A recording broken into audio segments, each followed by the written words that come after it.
ఎవరు ఊహించని మెజారిటీతో తన భర్త పులివర్తి నాని గెలుపొందడం జరిగిందని, ఆ గెలుపు మరింత బాధ్యతను పెంచిందని చంద్రగిరి నియోజకవర్గం ఎమ్మెల్యే పులివర్తి నాని సతీమణి పులివర్తి సుధారెడ్డి అన్నారు. శుక్రవారం ముఖ్యమంత్రి నారా చంద్రబాబు నాయుడు స్వగ్రామం నారావారిపల్లిలోని నాగాలమ్మకు భీమవరం నుంచి శ్రీ మూలస్థాన ఎల్లమ్మ తల్లికి గ్రామ పొంగళ్ళు, ఏ రంగంపేటలో దొడ్డి గంగమ్మ తల్లికి స్థానిక మహిళలతో కలిసి మొక్కులు చెల్లించుకున్నారు. ఏ రంగంపేటలో దొడ్డి గంగమ్మ తల్లికి 501 కొబ్బరికాయలు కొట్టారు. రామాలయంలో ప్రత్యేక పూజలు నిర్వహించారు. అనంతరం పులివర్తి సుధారెడ్డి మీడియాతో మాట్లాడారు.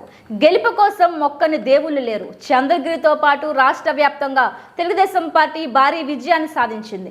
ఈ సందర్భంగా మొక్కులు చెల్లించుకుంటున్నాం. ప్రపంచవ్యాప్తంగా ఉన్న నియోజకవర్గ ప్రజలు ఊరికి మంచి జరగాలని భావించి వ్యయ ప్రయాసాలతో వచ్చి పులివర్తి నానిపై నమ్మకంతో ఓటు వేశారు. రాబో కాలంలో ప్రజల నమ్మకాన్ని నిలబెట్టుకుంటూ గౌరవాన్ని కాపాడుకుంటాం. ఓటు కోసం ప్రజల్లో తిరిగిన విధంగా ప్రమాణ స్వీకారం తర్వాత కూడా అలాగే పర్యటిస్తాం. ఎమ్మెల్యే భార్యగా, టీడీపీ నేతగా కాకుండా మహిళగా మహిళలందరికీ తోడుగా ఉంటాను. పార్టీలకు అతీతంగా మహిళలకు ఎక్కడ ఏ సమస్య వచ్చినా నాని కంటే ముందుంటానని పులివర్తి సుధారెడ్డి భరోసా ఇచ్చారు.